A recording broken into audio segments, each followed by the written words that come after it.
Ya pemirsa, indeks ekonomi fitur Pay Later sudah semakin populer di kalangan anak muda karena memang menawarkan kemudahan berbelanja tanpa harus membayar secara langsung. Sekilas layanan ini mungkin terlihat membantu karena penggunanya bisa memenuhi kebutuhan dan keinginan dengan lebih cepat. Sayangnya fitur Pay Later seolah memberikan ilusi yang membuat seseorang kehilangan kendali terhadap pengelolaan keuangan pribadi. Oleh sebab itu, berikut ini kita ulas apa yang membuat Pay Later seolah bisa memberikan ilusi kayak sesaat yang justru bisa menimbulkan masalah finansial di kemudian hari.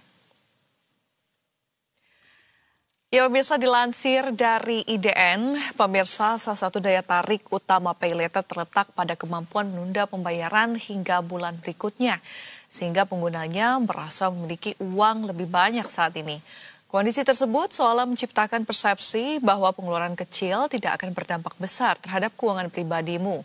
Perlu diingat ya pemirsa bahwa akumulasi dari pengeluaran kecil yang dilakukan berulang kali ini justru bisa menjadi beban besar ketika tagihannya muncul secara bersamaan. Rasa ringan di awal justru bisa menjadi jebakan yang membuat banyak orang merasa terlalu nyaman dalam menggunakan Pay Later tanpa perhitungan yang matang. Poin kedua pemirsa, aplikasi Pay Later pada umumnya menampilkan limit saldo selayaknya uang yang tersedia di rekening. Padahal itu merupakan batas utang yang boleh digunakan. Ilusi visual ini kerap kali menipu banyak pengguna karena otak menafsirkan bahwa limit tersebut sebagai uang milik sendiri. Poin ketiga, pemirsa, dengan sistem cicilan, ternyata harga barang mahal justru terlihat ringan akibat dibagi menjadi beberapa pembayaran kecil per bulannya. Hal ini mungkin akan membuat para pengguna merasa sanggup dalam membeli barang yang sebelumnya berada di luar jangkauan finansialnya. Pembagian harga tersebut kerap kali menutupi kenyataan bahwa total pembayaran bisa saja jauh lebih tinggi karena adanya bunga atau biaya layanan.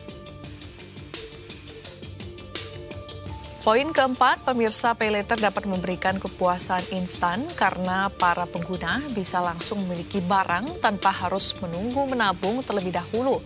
Rasa puas ini akan memicu adanya efek psikologis yang dapat membuat seseorang jadi ingin mengulang pengalaman tersebut berulang kali.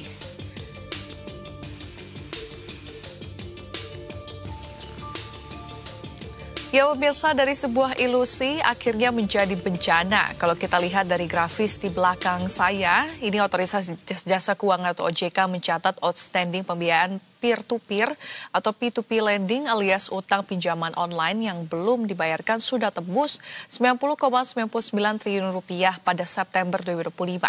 Angka ini terus meningkat dari awal tahun yang konsisten di angka 80 triliun hingga terbaru mencapai 90 triliun. Jumlah utang pinjol yang belum dibayar naik hingga 22,16% secara tahunan. Secara bulanan angka itu juga naik sekitar 3,86% dari Agustus 2025 yang mencapai 87,61 triliun rupiah. Parahnya lagi, pertumbuhan pembiayaan itu juga diiringi peningkatan kredit macet atau tingkat Wan prestasi di atas 90 hari atau TWP 90 mencapai 2,82% pada September 2025. Jumlah wan prestasi ini lebih tinggi dibandingkan Agustus 2025 di level 2,60%. Hal itu menunjukkan jumlah orang yang gagal bayar utang pinjol semakin bertambah.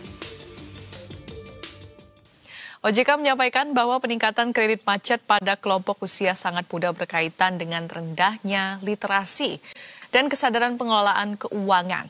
OJK juga menyampaikan bahwa sebagian anak muda belum memahami ketentuan layanan pembiayaan digital, termasuk kewajiban pembayaran bunga dan denda. Kalau sudah begitu, yang sudah terlanjur hutang dan tidak bisa membayar harus bagaimana nih pemirsa? Nah, OJK menegaskan pentingnya sikap kooperatif bagi masyarakat yang tengah menghadapi kesulitan membayar utang pinjaman dari perusahaan jasa keuangan, termasuk pinjaman daring. Alih-alih menghindar, masyarakat disarankan untuk terbuka dan berkomunikasi langsung dengan perusahaan pemberi pinjaman agar terhindar dari penagihan debt collector di lapangan.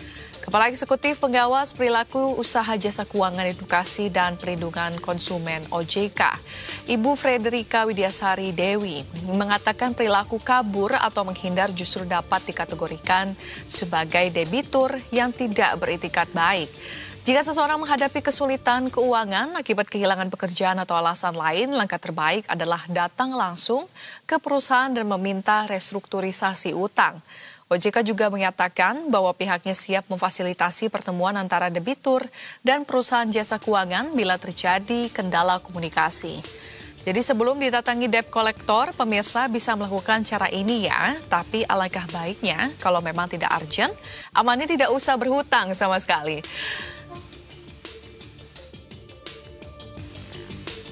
Ya, pemirsa, PayLater memang menawarkan kemudahan dan fleksibilitas dalam berbelanja. Namun pengeluarannya harus disertai dengan kesadaran finansial yang kuat. Tanpa adanya kontrol diri dan perencanaan yang baik, maka kemudahan dalam menggunakan PayLater hanya akan menciptakan ilusi yang berbahaya ketika tagihan datang. Jadikan PayLater sebagai alat bantu, bukan sebagai sumber keuangan tambahan yang dapat digunakan sesuka hati.